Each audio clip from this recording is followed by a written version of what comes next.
baik bagi manusia, belum tentu bagi Allah. Lalu Yesus berkata kepada murid-muridnya, bahwa setiap orang yang mau mengikut aku, ia harus menyangkal dirinya, memikul salibnya, dan mengikut aku. Mana Tuhan? Kata Yesus, jangan membunuh, jangan berzina, jangan mencuri, jangan mengucapkan saksi dusta, hormatilah ayah ibumu, kasihilah sesama manusia seperti dirimu sendiri. Nah, ini yang umum, ya, umum dulu. Udah belum kita lakukan? Terus kita sudah lakukan, baru masuk step lebih lanjut, membedakan kehendak Allah yang baik, berkenan dan sempurna. Perjanjian lama hubungan seksual suami istri, cowok dan cewek di luar pernikahan. Tapi perjanjian baru lebih keras lagi, mengingini saja sudah berzina. Ya, siapa di sini nggak pernah benci orang? Setiap orang yang membenci saudaranya adalah seorang pembunuh. Sekarang saya tarik lebih luas. Karena kita menghakimi orang, membunuh bukan itu? Membunuh percaya diri seseorang. Ya, jadi tidak hanya kita membunuh menghilangkan nyawa, kita bisa membunuh orang keberaniannya, bisa membunuh orang kepercayaan dirinya, bisa membunuh orang gambaran dirinya dengan jari dan dengan mulut. Jadi membunuh itu tidak seperti yang kita bayangkan seperti itu. Zaman sekarang jauh lebih mudah membunuh orang sebetulnya. Namamu, kami siap memuji memuliakan namamu. Dalam nama Tuhan Yesus Kristus, haleluya. Tetap dalam hadirat Tuhan.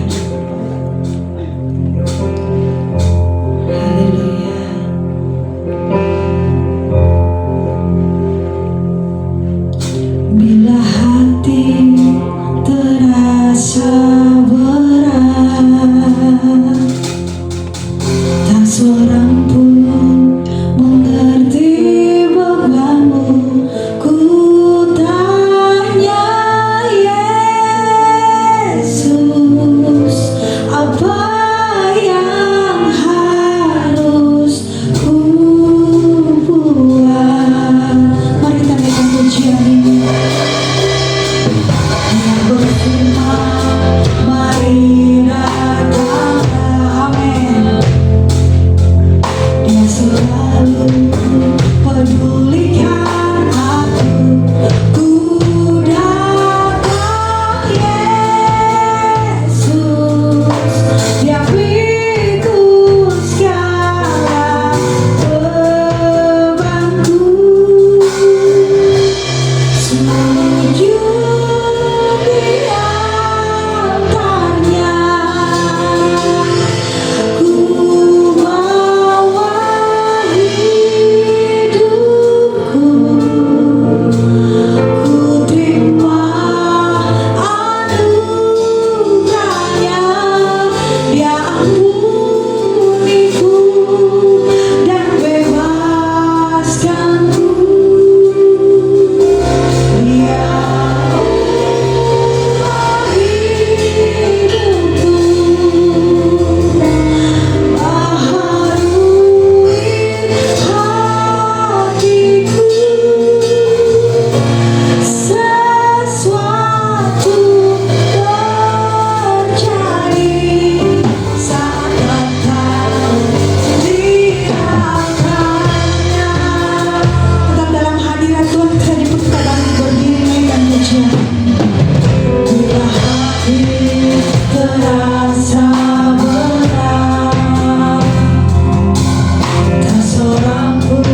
dalam setiap proses yang kita alami, Tuhan turut bekerja dalam kehidupan kita.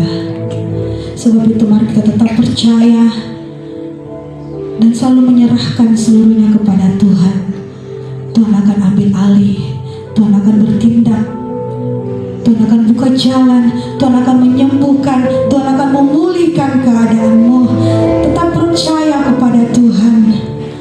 Rancangannya yang terbaik bagi kita semua. Biar kehendak-Mu Tuhan yang terjadi dalam kehidupan kami. Haleluya. Haleluya.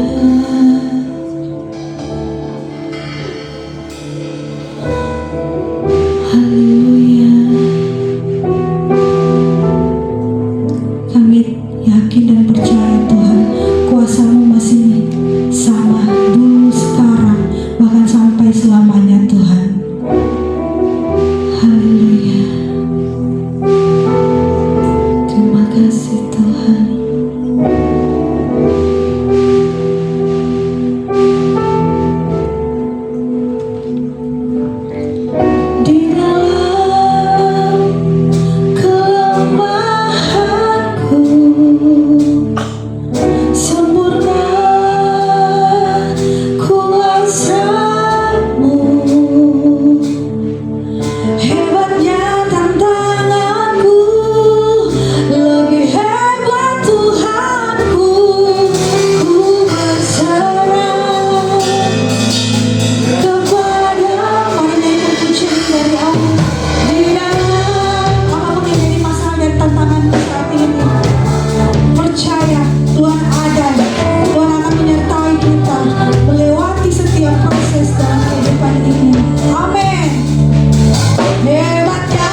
Tuhan, kami mendengar tuntunan-Mu Tuhan.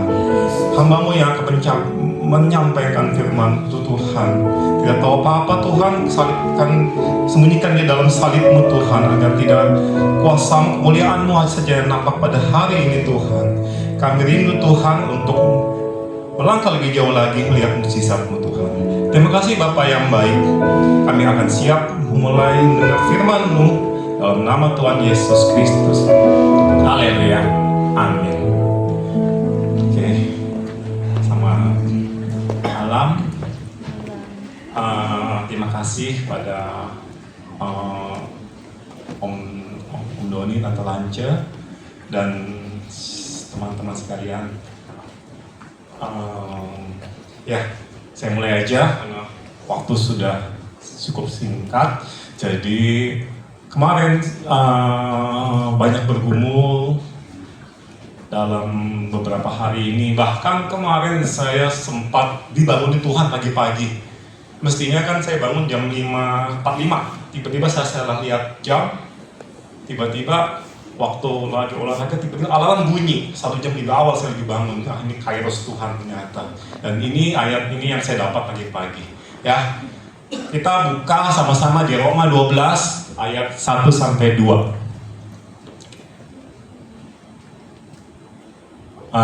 Kita baca sama-sama. 1, 2, 3. Karena itu, saudara-saudara, demi kemurahan Allah, aku menasihati kamu supaya kamu mempersembahkan tubuhmu sebagai persembahan yang hidup, yang kudus, dan yang berkenan kepada Allah adalah ibadahmu sejati. 2. Janganlah kamu menjadi serupa dengan dunia ini, tetapi berubahlah oleh pembaruan budimu, sehingga kamu dapat membedakan mana kehendak Allah, apa yang baik, yang berkenan kepada Allah, dan yang sempurna. Oke, saya bagi 4 supaya saya bicara tidak kemana-mana, bisa terarah. Ada 1 kehendak Allah, 2 nanti kita lihat kehendak Allah yang umum, 3 kita lihat studi case contoh di Alkitab, 4 rangkumannya. Kita mulai. Kehendak Allah itu ada 3 yang tadi kita baca di ayat ini. Ada yang baik, berkenan, dan yang sempurna. 3. 1, kita lihat dalam bahasa aslinya, karena perjanjian baru dalam bahasa Yunani, kita lihat baik artinya agathos, bermanfaat dan berdampak positif. Berkenan artinya erastos, dapat diterima dan memuaskan hati Allah. Sempurna, teleos, artinya utuh mencapai tujuan akhir dan tidak ada kekurangan. Sempurna itu teleos, mengambil porsi bahasa kata kerja, verbs. Kalau sudah sempurna, selesai, tetelestai. Tuhan Yesus disalib, itu tetelestai. Jadi yang dipakai adalah teleios, jadi progress, ya. Karena kalau tetelestai sulit sekali dan kemungkinan manusia sulit mencapai itu. Oke, ini contohnya ya. Saya bingung jelasinnya seperti apa, tapi ini contoh nih. Kalau yang baik, berkenan dan sempurna, ini contoh-contoh aja ya. Kalau baik itu misalnya menikah dengan yang seiman, bermanfaat dan dampak positif. Jadi yang tidak seiman udah skip ya. Berkenan itu selevel rohaninya. Misal terdapat baru dan yang melayani pasti belum berkenan karena level imannya berbeda. Misal 1 ingin menabur, 1 lagi belum mau. 1 mau bayar puluhan, 1 lagi nggak mau. Ya, berantem ya. Jadi tarik-tarikan ya kan. Kalau sempurna itu menjadi tim melayani Tuhan. Contohnya ada nggak di Alkitab? Ada. Contohnya itu siapa? Aquila dan Priscilla. Ini yang teman Paulus dalam membangun tenda. Jadi saling menjadi satu tim, saling membantu. Ya, ada contoh yang gagal nggak? Yang berkenan deh, yang nggak sempurna. Ada nggak di Alkitab? Dekat-dekat sini juga, Korintus. Dia sebagai partner in crime. Ada nggak? Siapa? Ananias, Safira itu nggak sempurna, bahkan partner in crime, ya, sama-sama kompak dalam hal negatif, bukan yang positif. Kalau yang sempurna, kompak dalam hal positif. Dalam hal ini dia membantu pekerjaan Paulus. Aquila dan Priscilla bisa dibaca Alkitab di Korintus. Ya, next. Terus ada nggak contoh yang baik tidak berkenan? Jadi tadi kan baik, berkenan dan sempurna. Ada nggak yang baik tapi nggak berkenan Tuhan? Contohnya ada nggak di Alkitab? Kita lihat lagi ya. Kita nggak usah baca, waktu nanti habis. Ini ayat 23. Oh, ini kasusnya seperti ini. Yesus cerita bahwa dia akan ditangkap, disiksa, dan disalib. Saat itu ada Petrus. Terus dia bilang, tidaklah. Mana ya? Dia bilang apa ya? Terus dia menarik Yesus ke samping dan menegur. Kiranya Allah menjauhkan hal itu dan sekali lagi tidak akan menimpa engkau. Sering kita begitu toh? Enggak lah Pak, Bapak pasti sembuh. Bapak pasti lolos lah dari pidana, ya kan? Tapi apa kata Yesus? Yesus berbalik dan berkata kepada Petrus, "Nyahlah iblis, kau batu sandungan bagiku." Petrus baik nggak dia menarik Yesus? Baik toh. Saya contohnya siapa tapi saya nggak berani. Bisa Pak Sur ya kan? Ada Pak David, Pak Sur misalnya ditangkap oleh misal ya, maafkan saya, misal saya nggak banyak mendoni Pak Sur aja. Ini kan gereja. Misal penanggung jawab Pak Sur, ada kejaksaan yang membuat bahwa ini merugikan negara karena yayasan kan tidak bayar pajak, gitu? Merugikan negara. Ada kejati datang dan ditangkap Pak Sur. Pak David bilang, kiranya dijauhkan itu daripadamu, ya kan? Pak Sur bilang, nyahlah kau iblis. Gimana Pak David rasanya? Rasanya kan seperti ini, seperti Petrus. Jadi Tuhan bilang, sebab engkau memikirkan apa yang dipikirkan, engkau bukan memikirkan apa yang dipikirkan Allah, melainkan apa yang dipikirkan manusia. Berkenan itu, ya, bukan yang dipikirkan Allah, tapi berpikir apa yang dipikirkan manusia. Baik bagi manusia, belum tentu bagi Allah. Lalu Yesus berkata kepada murid-muridnya, bahwa setiap orang yang mau mengikut aku, ia harus menyangkal dirinya, memikul salibnya, dan mengikut aku. Menyangkal diri, memikul salib, nggak gampang ya. Kita lihat lagi deh. Sekarang sebelum Tuhan kasih kehendak Allah yang umum tadi, kan tadi sebelumnya kan, sebelum ini kan ada, nah ini, toh sebelumnya kan sebelum kamu masuk sini, tapi kan ada kan, berubahlah pembangun budimu. Yang umum dulu deh, kehendak Allahnya apa? Udah belum kita lakukan, sebelumnya umum loh. Sebelumnya khusus yang kayak yang tadi nih. Baik, berkenan dan sempurna. Jangan-jangan begitu kita tanya Tuhan, Tuhan apa kehendak engkau yang sempurna dalam hidupku? Tiba-tiba disuruh ke Papua peninggilan. Belum tentu kita mau. Ya. Kadang-kadang kan itu Tuhan bilang memikul salib, toh tadi dibilang. Jadi sebelum kita masuk ke arah situ, ada yang umum-umum dulu. Apa sih kehendak Allah yang umum? Yang umum-umum dulu deh, yang udah pasti gampang dibedakan. Ini pasti nggak boleh. Apa aja? Kita buka lagi ayatnya, ya. Ada di Matius 16 sampai 22. Ada orang kaya tuh. Itu datang orang kaya, orang muda yang kaya.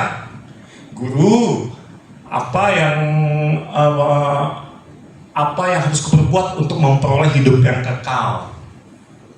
Yesus bilang, turutilah segala perintah Allah. Ini yang umum ya. Apa aja?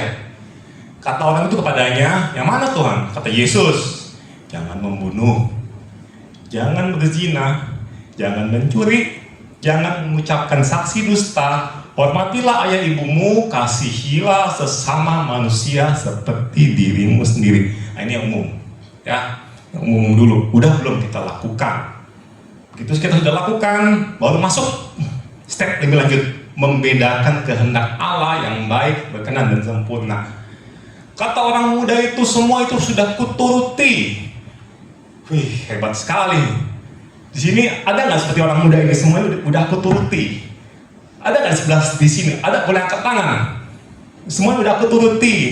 Jangan membunuh, jangan berzina, jangan mencuri, jangan seterusnya. Ada nggak di sini yang tidak pernah melakukan ini? Atau sudah pernah melakukan, bertobat, dan tidak pernah melakukan lagi?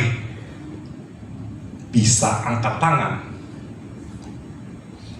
Tidak ada yang berani? Oke, lanjut ya. Sekarang kita bahas satu-satu ini. Aku jangan berzina. Zina itu belum perjanjian baru, bukan tentang hubungan suami istri di luar pasangan nikah. Kita lihat. Tetapi aku berkata kepadamu, setiap orang memandang perempuan serta mengingininya sudah berzina dengan dia di dalam hatinya.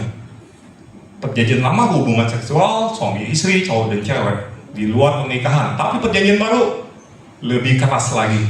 Mengingini saja sudah berzina. Ya. Dan zaman sekarang lebih susah lagi ya, karena di depan kita pegang ini sudah bisa. Waktu saya masih kecil ini nggak ada nih, nggak ada. Film-film itu kalau mau lihat itu kasetnya besar dan alatnya juga nggak gampang dan mahal. Sekarang gampang sekali, tinggal buka ini. Hati-hati di sini anak-anak zaman sekarang, ya. Kadang-kadang mereka lebih pintar daripada kita, kan? Ada yang pernah bilang waktu dulu, lama sekali, Pak, ada mau lihat? Enggak, loh, kok kalian bisa lihat? Kan Google kan ada sensornya, YouTube. Tenang Pak, ada VPN gratis tuh. Hebat juga, saya nggak tahu itu apa. Itu anak zaman sekarang bisa seperti itu. Maaf, saya nggak tahu, tapi mungkin kalian lebih ahli daripada saya. Ini jangan berzina. Oke, ya, tidak hanya hubungan suami istri di luar pasangan nikah. Dan lagi, jangan membunuh. Setiap orang yang sekarang membunuh tuh nggak hanya membunuh dengan menghilangkan nyawa. Lihat lagi nih, setiap orang yang membenci saudaranya adalah seorang pembunuh manusia. Dan kamu tahu tidak ada seorang pembunuh yang memiliki hidup yang kekal di dalam dirinya. Siapa di sini nggak pernah benci orang? Setiap orang yang membenci saudaranya adalah seorang pembunuh. Sekarang saya tarik lebih luas. Pernah kita menghakimi? Kita menghakimi orang, membuli? Membunuh bukan itu? Membunuh percaya diri seseorang. Ya. Jadi tidak hanya kita membunuh, menghilangkan nyawa, kita bisa membunuh orang keberaniannya, bisa membunuh orang kepercayaan dirinya, bisa membunuh orang gambaran dirinya dengan jari dan dengan mulut. Jadi membunuh itu tidak seperti yang kita bayangkan seperti itu. Zaman sekarang jauh lebih mudah membunuh orang sebetulnya. Hati-hati kita bicara. Jangan mencuri. Mencuri kemuliaan Tuhan jelas. Saya berdoa supaya hari ini saya tidak mencuri kemuliaan Tuhan. Utamanya saya tadi batasin waktu. Pokoknya nggak boleh lebih dari 30 menit. Walaupun tadi pagi saya simulasi 35. Tapi saya usahakan jangan lebih 30 karena nanti ada yang mau latihan. Jadi saya akan buru-buru. Dan ini bahaya, yang depan-depan sini terutama ya. Karena saya bukan pemusik, tapi saya rasa yang di depan altar sangat bisa, ya kan, kalau tidak hati-hati mencuri kemuliaan Tuhan. Korupsi ya pasti, karena suap membutakan mata orang bijak di Amsal atau di Khotbah atau di Mazmur. Kayaknya Amsal ya. Kan itu bukan duitnya perusahaan Pak yang saya ambil, itu kan duitnya supplier. Betul, tapi nanti kemudian supplier waktu mau jual ke perusahaan lagi, dia akan naikin harga yang menyebabkan harga jual lebih mahal.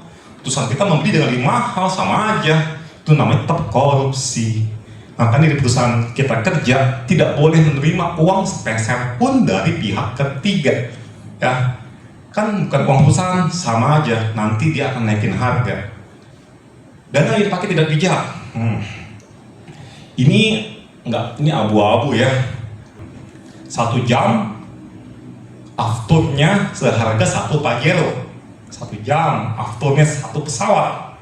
1 jam bakar aku 1 Pajero. Ini dari Jakarta ke Filipina, berapa Pajero yang dibakar? Ya, bisa kebayang. Kalau saya lihat bank-bank plat merah, kalau datang ke kami, pernah waktu itu di route-nya dia 1 Alphard plus Innova ada 4 kali ya dikawal ya. Ada acara 1 bank plat merah datang 4 orang, ada 4 Innova Ribbon datang ke saya. Wow, banyak sekali. Sedangkan bank yang biru, bank swasta datang naik apa? Bluebird, ya kan? Terus waktu saya meeting di Jakarta sama bos saya cucunya itu ya, tahu kan yang cek itu, Pak, udah selesai kita meeting, kita balik ke kantor.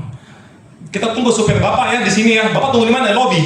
Ya sudah, Pak Tim, pesan Grab. Pesen Grab Pak, Bapak kan mau duitnya kan triliun pesen Grab ya kan. Seperti itu swasta dan plat merah bedanya. Hei, telat masuk kerja juga ini masuk mencuri, telat masuk kerja. Kenapa? Di perjanjian kerja masuk jam 8, jam 8.15 mencuri waktu perusahaan. Sama juga dengan kebaktian, saya juga telat mencuri waktu Tuhan. Nah kan saya belum sempurna. Oke, next. Jangan lama-lama saya juga salah. Bersaksi dusta. Zaman sekarang bohong tuh beda ya sama zaman dulu ya. Kamu bohong, beli barang 1 juta bilang 900.000, balik 1 juta bilang 1,5 juta, 500.000 kamu kantongin. Sekarang enggak. Berbohong itu sekarang canggih. 1, manipulasi narasi. Pimpinan kita bilang bahwa kita tidak memakai dolar untuk belanja, ya kan? Saya rasa itu adalah manipulasi narasi, ya, mau menenangkan kita, tapi rasanya kok nggak sesuai ya. Jadi menurut saya itu adalah manipulasi narasi, ya. Seperti di Nina Bobokan, ya, tenang, tapi di lapangan kok tetap aja tidak enak seperti itu. 2, mendengarkan alibi atau merekayasa bukti. Kita kan banyak lihat banyak orang dipidanakan di pengadilan. Nggak usah jauh-jauh, saya juga kena ini. Tapi saya punya teman di dalam kos baju coklat. Pak, aku dipanggil BAP lagi. Bisa tolong saya nggak Pak? Aduh Tim, gua sudah ngomong lu, gue kan orang Jakarta, gua sudah pindah Tim. Gimana Pak? Saya berbuat salah kah Pak ini? Betul, lu salah Tim, tapi nggak berat. Lu kan nggak menghilangkan pidana. Mestinya lu bukan pidana, tapi sudahlah Tim. Nanti gini deh, gue mediasi, ya kan. Tapi kalau saya tidak diterangkan seperti itu, stres. Karena dulu waktu pertama kali saya kena dipidanakan juga, saya masuk rumah sakit, stres sekali, dipidanakan seperti itu. BAP 8 jam, pakai asap rokok di situ, saya nggak kuat asap rokok. Terus kena ibadah Jumat, datang lagi. Udah, rasanya udah tidak enak. Kedua kali lebih cerdik, BAP di kafe. Kita minta mau di kafe, tapi ini bisa lah ya kan. Ini namanya diarahkan, bukti direkayasa ya kan. Dan ini nggak usah lihat jauh-jauh, saya juga kena ya kan seperti itu ya. Tapi sudahlah, Tuhan tolong semuanya selesai. Skenario palsu, banyak sekali, nggak cuma lagu doang bilang alamat palsu, ini juga sering sekali skenario palsu kita lihat di media-media sosial, di mana pejabat kita sudah tidak menjabat, dibikin skenario palsu dan dipidanakan semua. Nggak semua, tapi banyak. Ya, hormatilah ayah dan ibumu, bukan berarti siap bos, siap pak, siap bu, enggak. Salah satunya adalah kita memberikan perhatian, misal menjadi pendengar yang baik. Benar nggak? Manusia kan, saya pernah ada sharing firman bahwa satu kebutuhan manusia adalah didengarkan. Minimal memang mendengarkan orang tua berbicara itu karena kita udah tidak sesuai dengan zamannya, ya butuh kesabaran. Tapi biarkan orang tua mama saya dalam hal ini berbicara menurut versinya, nggak usah dipotong, ya kan?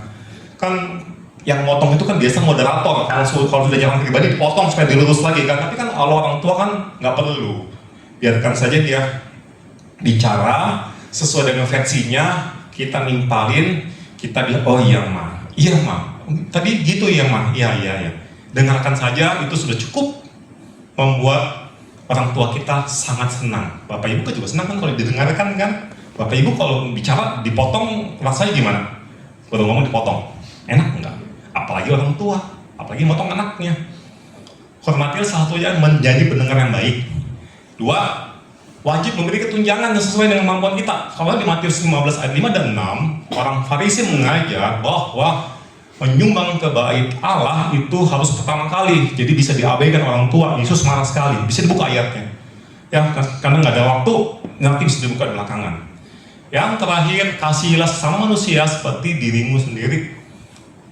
Jadi diri kita masing-masing. Kalau saya seorang ayah, ya jadilah ayah yang sesuai dengan Alkitabiah. Bapak didiklah ayahmu. Seorang istri ada di Alkitab juga kerjanya apa, ya. Ada pendeta juga kerjanya apa, seperti itu. Walaupun kita secara fungsi kita semua adalah hamba Tuhan, fungsi ya, status beda-beda.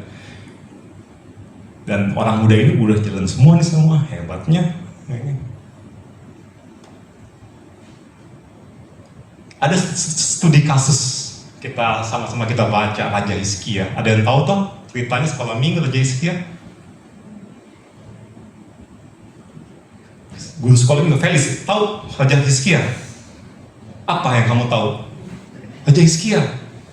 Kamu guru sekolah minggu kan? Raja Hizkia. Apa yang kamu ingat? Ada yang tahu nggak Raja Hizkia? Yang muda-muda, ada yang tahu nggak? Waduh, gawat. Ada yang tahu? Raja Hizkia? Raja Hizkia? Nggak tahu? Ini raja yang Tuhan sayang sekali dengan raja ini karena dia membongkar semua penyembahan berhala, merobohkan tugu-tugu berhala, menghancurkan tiang ularnya Musa, dan Tuhan sangat sayang sama raja ini. Tapi yang paling terkenal itu adalah dia disembuhkan. Kan sering ada kita dengar, saya ingin disembuhkan seperti Raja Hizkia. Benar nggak? Pak Su pernah doa seperti itu, benar nggak? Benar nggak? Berarti Pak Su tahu dong Raja Hizkia itu pernah bisa disembuhkan. Tuh, kita ingin seperti Raja Hizkia, toh? Betul? Oke, setuju. Oke, kita lihat ceritanya ya. Kita lihat ceritanya. Sorry, jadi kayak sekolah minggu, tapi nggak apa-apa. Raja Hizkia disembuhkan, baca aja kuning-kuning. Dia sakit intinya, barah atau apa, tapi dia berdoa kepada Tuhan. Hizkia memalingkan mukanya ke arah dinding dan berdoa kepada Tuhan. Tuhan ingatlah aku, Tuhan pasti ingatlah. Yesaya belum keluar, itu nabinya Yesaya. Tiba-tiba firman Tuhan gak tahan dengan orang yang sudah menyenangkan hati dia, dengan orang yang sudah menghancurkan segala berhala di zaman setelah ayahnya. Tuhan gak tahan dengan raja yang mengadakan Paskah lagi, perayaan Paskah lagi. Tuhan gak tahan. Oke, saya sembuhkan, ku dengar doamu dan telah kulihat air matamu, sesungguhnya aku akan menyembuhkan engkau pada hari ketiga. Aku akan perpanjang hidupmu 15 tahun lagi. Saya merahin ya, ingat-ingat, Hizkia diperpanjang umur 15 tahun. Sekarang saya tanya, sempurnakah ini?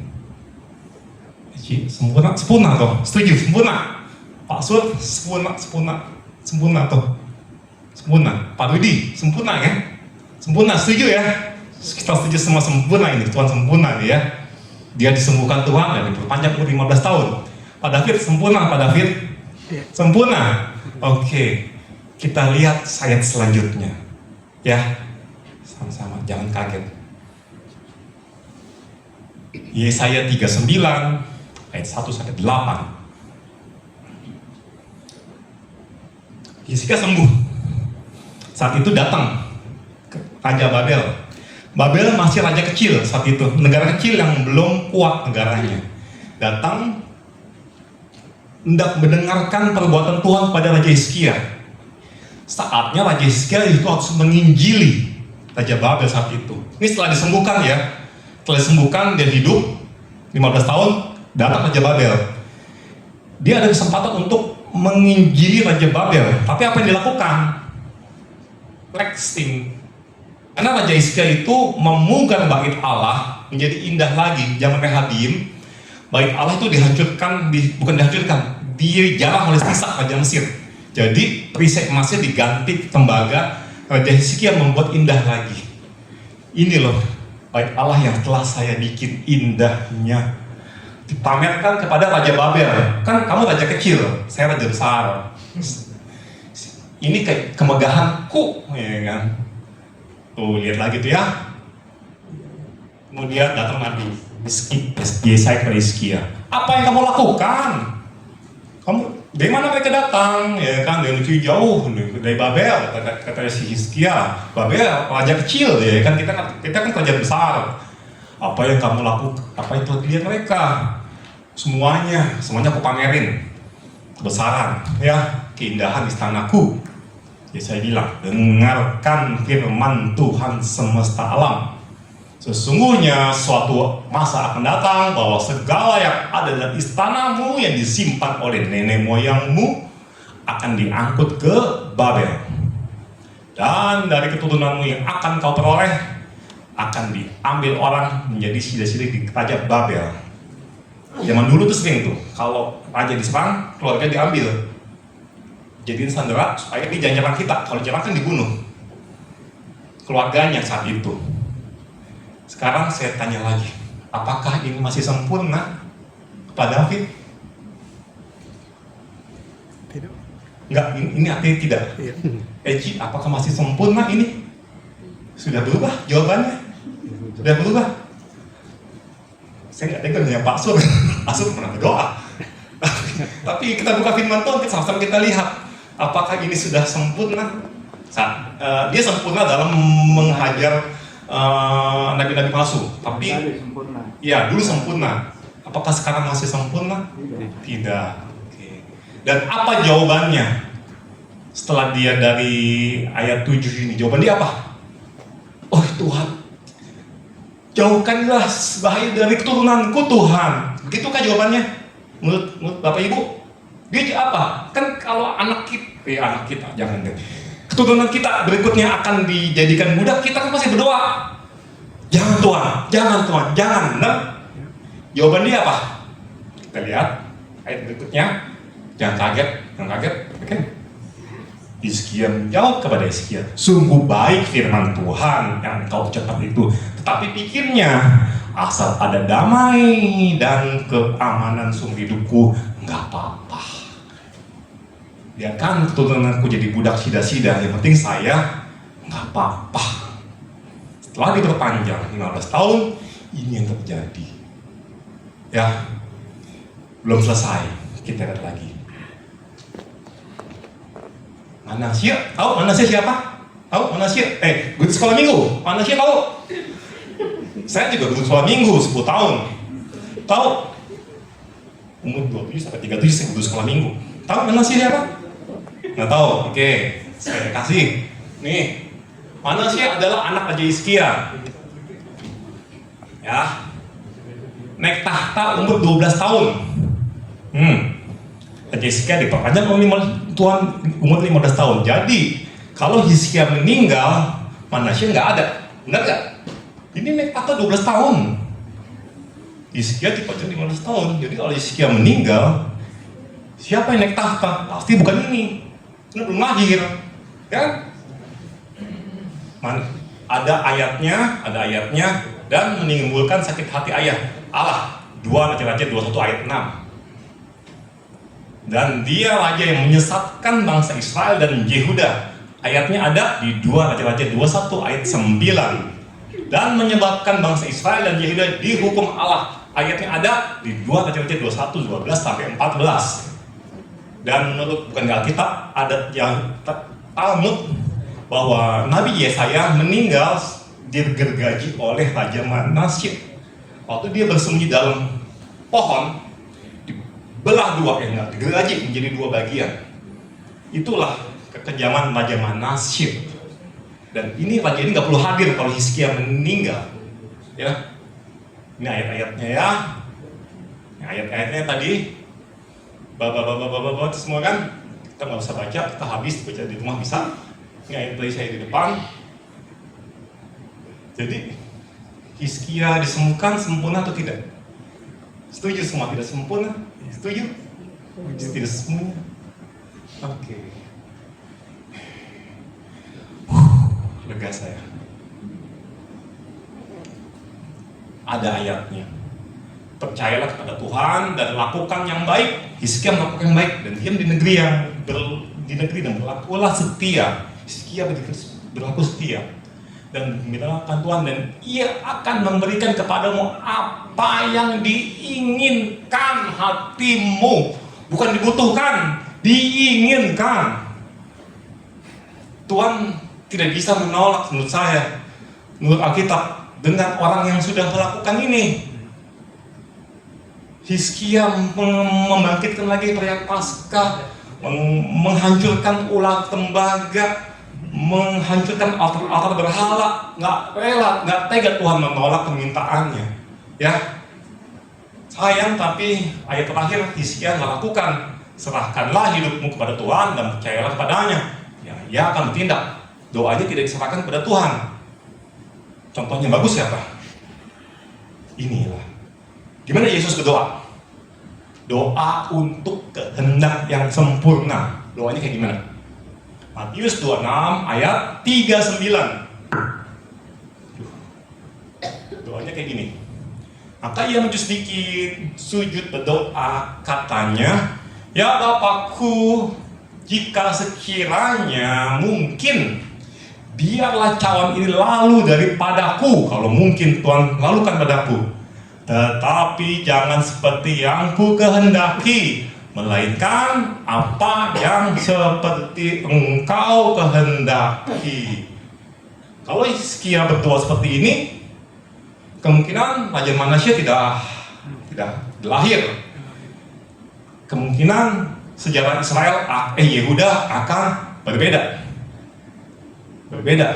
Kemungkinan jalur mesianik juga. Saya diskusi sama istri sebelum saya tampil, kan saya diskusi sama istri, ini mesianik terputus nggak ya kalau Manasye nggak lahir? Pasti ada jalur lain lah. Orang Rahab aja dipakai, Lut aja dipakai, ya pasti ada jalur lain, jalur mesianik. Karena mesianik itu melewati, mesianik itu kelahiran Yesus, melewati Manasye, Hizkia, Manasye, Yosia dan lain-lain. Tuhan bisa pakai jalur lain, seperti pakai Rahab. Tahu Rahab siapa? PSK dan Lut, bangsa Moab, ya pasti bisa. Oke, selesai rangkuman sekarang. Sudah 30 menit nih. Oke, janganlah kamu menjadi serupa dengan dunia, tetapi berubahlah.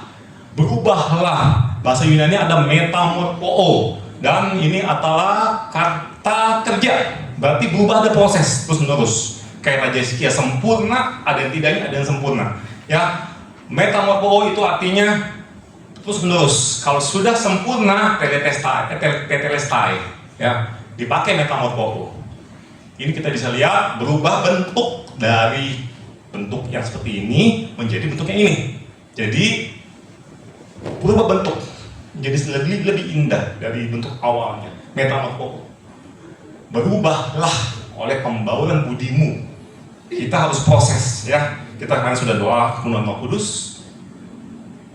Kita harus terus minta doa kepada Roh Kudus, karena sempurna bisa tidak, sempurna bisa baik, sempurna bisa dosa. Seperti itu. Kalau tidak dipimpin oleh Roh Kudus.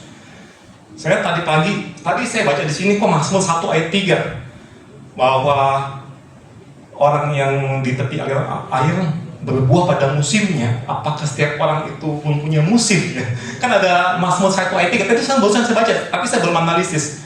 Berbuah pada musimnya. Jadi apakah setiap orang punya musim dia berbuah? Begitu musim melewat, kalau tidak diizinkan Tuhan, ya jadinya apa seperti itu, ya kan? Tapi ini belum saya telah lagi. Ya, 2, baca firman Tuhan dari Kejadian sampai Wahyu. Karena kalau kita nggak baca, kita akan cari ayat-ayat yang enak-enak aja. Ayat yang Hizkia disembuhkan, ayat diangkuh dan dibuang bangsa, nggak dibaca, nggak enak bacanya. Jadi ini penting dari awal sampai akhir, supaya kita nggak dibohongin sama banyak influencer itu di media sosial. Saya pernah lihat influencer, dia ngomong berilah maka kamu akan berbuah 30, 60, 100. Loh, kenapa hubungannya kok ke situ? Sedangkan 30, 60, 100 itu kan firman Tuhan, firman jatuh di tanah. Kenapa kamu hubungkan dengan pemberian? Kalau kamu mau investasi bukan di Tuhan tapi di bank, ya kan, seperti itu. Itu banyak kalau kita nggak ngerti, kita jadi menabur. Nanti kita berbuah 30 kali lipat lebih tinggi daripada bunga deposito, ya kan? Deposito cuma 5%, ini 30 kali lipat. Yo. Itu yang sedang terjadi. Kehendak Tuhan artinya memikul salib, nggak gampang. Mematikan kehendak sendiri karena memang tidak enak. Tapi kehendak Tuhan adalah yang paling aman, walaupun itu tidak enak. Ya.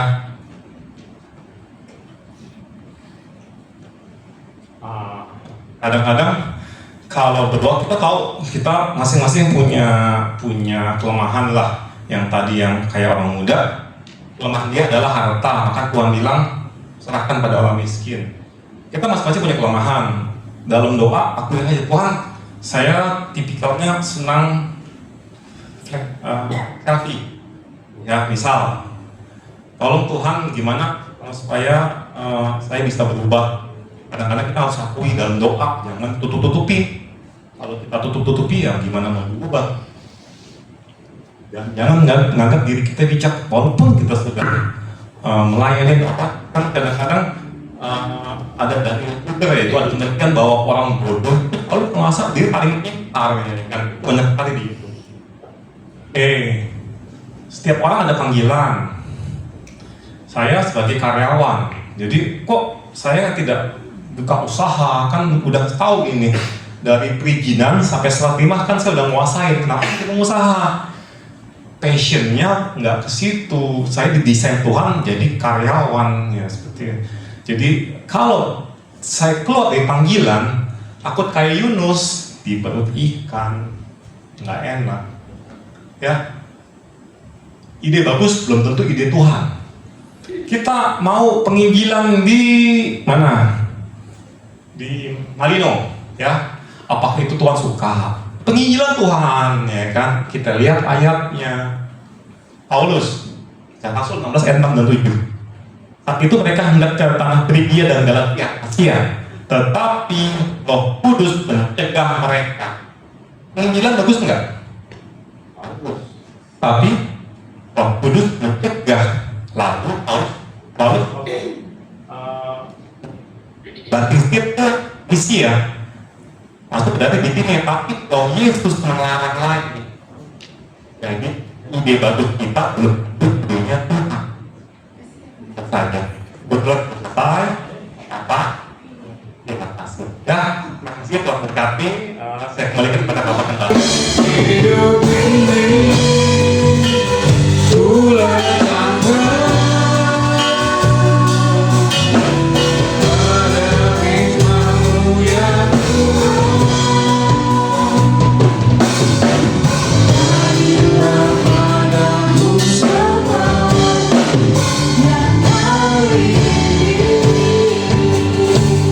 Bapak Ibu Saudara yang saya kasihi dalam Tuhan Yesus Kristus, Tuhan mau kita mempersembahkan yang baik. Tuhan mau kita mempersembahkan sesuatu yang berkenan, dan Tuhan mau apa yang kita persembahkan sempurna adanya.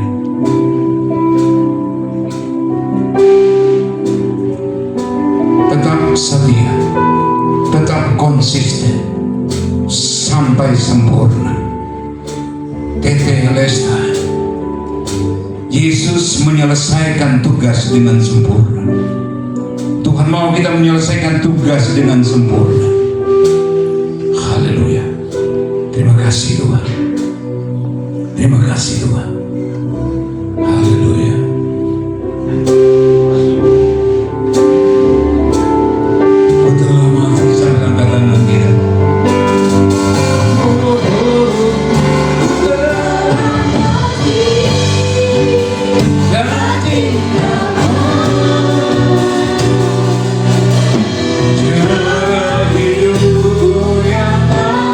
Kiranya pujian ini menjadi komitmen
punya masalah, punya persoalan, kadang kalau saudara mengalami mujizat seperti Hizkia, jangan sombong, tetap rendah hati. Kalau Tuhan tolong engkau hari ini, tetap setia, jangan berubah setia sampai sempurna. Engkau melihat tangan-tangan yang terang dan Tuhan, mereka butuh engkau. Jemaat yang hadir banyak sekali kebutuhan mereka, banyak sekali permohonan mereka. Kami percaya mujizatmu masih sama, pertolonganmu masih sama. Hamba berdoa, apapun persoalan engkau yang sakit hari ini, aku berdoa dalam nama Tuhan Yesus Kristus, engkau yang sakit disembuhkan oleh Tuhan Yesus. Dalam nama Yesus sembuh, dalam nama Yesus pulang dengan mujizat, dalam nama Yesus pulang dengan anugerah yang terbaik dari Tuhan. Engkau sedang bergumul dalam pekerjaan, Tuhan tolong engkau. Tuhan akan menjaga engkau dalam pekerjaanmu, melindungi engkau dalam pekerjaanmu, dan mengangkat engkau jadi kepala bukan ekor. Dalam usahamu, Tuhan memulihkan usahamu. Tuhan memulihkan usahamu. Berdoa dalam nama Yesus, usahamu dipulihkan, usahamu diberkati dalam nama Yesus. Ketika Tuhan yang memberkati, tidak seorang pun dapat menutup berkat itu. Dan terjadilah hari ini, diberkatilah oleh Tuhan. Rohanimu semakin dewasa, semakin bertumbuh ke arah Tuhan dalam nama Yesus, semakin kuat dalam mengiring Tuhan. Engkau yang sedang bergumul tentang keuangan, hamba berdoa, keuanganmu dipulihkan Tuhan. Keuanganmu dipulihkan Tuhan. Tuhan memberkati ekonomimu, keuanganmu diberkati Tuhan dalam nama Yesus. Berkat Tuhan mengalir memenuhi engkau. Haleluya. Engkau sedang bergumul tentang masa depan, hamba berdoa dalam nama Yesus, Tuhan berikan masa depan yang cerah, masa depan yang penuh pengharapan. Makasih Bapa yang baik. Semua jemaat eklesia, engkau jaga, pelihara, lindungi, engkau berkati mereka. Buat Pak Tim yang sudah mulai kami dengan firman Tuhan, Tuhan berkati dia. Engkau pakai dia jadi alatmu di gereja, di tempat bekerja, di rumah, dimanapun dia pergi. Kiranya dia membawa kabar baik, kabar sukacita. Dia jadi berkah dimanapun dia pergi dan berada. Hidupnya diberkati, istri anak-anaknya diberkati. Hamba percaya jadi berkat dimanapun dia pergi dan berada. Makasih, segala kemuliaan hanya bagi Tuhan. Terima kasih, angkat tanganmu dan terima berkat Tuhan. Dan akhirnya terimalah berkat, rahmat dan anugerah dari Allah Bapa, cinta kasih daripada Tuhan Yesus Kristus, kekuatan penghiburan pengurapan Roh Kudus menyertai kita semua sekarang sampai selama-lamanya. Dalam berkat nama Bapa, Putra dan Roh Kudus kami berdoa. Haleluya. Amin. Puji Tuhan.